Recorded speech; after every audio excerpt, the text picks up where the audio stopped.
Sobrang init naman talaga today, kumare. Kaya may naisip na naman akong pampalamig, kumare. Teka lang, kumare. Ba't ka nag-iisip? Wala ka namang mindset. Charis! Of course, kumare, gumana yung brain cells ko today. Kaya naisip ko na mag-blend kami ng prutas today. Kaya bumili lang ako ng dalawang klaseng prutas, mangga at saka avocado. 20 pesos yung mangga at 20 pesos din yung avocado. Kaya kinuha ko na yung tinatagong meat and vegetable grinder dish machine ni mother. So, ayan na yung dalawang klaseng prutas at bumili din ako ng dalawang Ace na biscuit. Kaya grinder yung ginamit ko, kumare, kasi wala kaming blender. Matagal na yan sa baul kaya madami ng alikabok. Tingnan nyo, kumare. Kaya wag na tayo magpatumpik-tumpik pa. Boom, karak-karak. Kaya sinimulan ko nang i-slice yung mangga, tapos yung avocado naman. At syempre, wag natin kalimutan kunin yung malaking liso ng avocado. Liso or buto ng avocado. So, ayan na, kumare. Nakikita nyo naman. Alam nyo ba na sobrang tamis na yung mangga? So, hiniwa-hiwa ko naman yan talaga, kumamit lang ang kutsara. So, okay lang yan kahit anong shape kasi madali naman yang ma-blend kasi malambot naman yang dalawang prutas na yan. So, una yung avocado at sinunod ko naman yung mangga. Ayan, kumare, kahit ganyan lang yan, pero natatakam na talaga ako. So, bakit ko ni-mix yung mangga at saka yung avocado? Wala lang, trip ko lang. Yan yung naisip ko eh. Cheers! Alam niyo, kumare, kung sa tingin niyo masarap at hindi naman nakakahilo, kaya go na, gawin niyo! So, ayan, kumare, minikos-mekos na namin sa blender, kaya, tingnan niyo. Wait lang, kumare, ha? Pag open ko, dapat ganyan siya na pagka-blend. So, ayan, kumare, kasi wala tayong fresh milk kasi low budget lang yung ating ang ating craving. So, ang ginamit namin, may available naman kami ditong Bear Brand.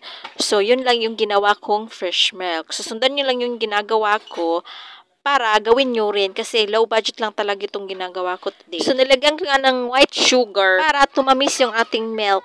And then, handa tayo ng pitchel na may tubig at inilagay natin yung minelt natin na Bear Brand para dumami siya. So, ayan na, kumare, inilagay na natin sa grinder. At ating niyang mekos ulit. Diba? Dumami na siya, kumare. Mga 9 kaming kumain or uminom ng ginagawa ko today. Diba? Ang dami na nating nagawa sa dalawang prutas, mangga at saka avocado. 20 pesos yung isa at 20 pesos din yung isa. At syempre, kumare, hindi mawawala yung ice natin. Dinurog ko na yan, kumare, at nilagyan ko ulit ng white sugar para tumamis talaga yung ating pang himagas or sweets natin, kumare. Of course, dapat talaga merong ice para mas ma-refresh talaga yung utak natin. Masarap na ma-refresh pa tayo. So, ginamit ko na nga yung Ace na binili ko.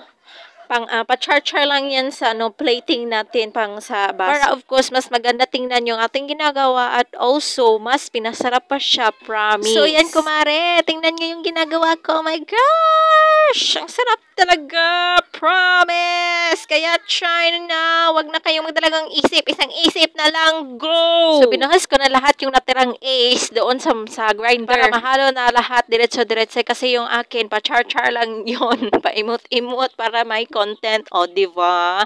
Kaya tinry ko na. My gosh! Masarap talaga siya. Promise! Kaya go. Enjoy din yung mga kiddos dito sa amin, Kaya go na, kumare. Laban lang. Thank you for watching.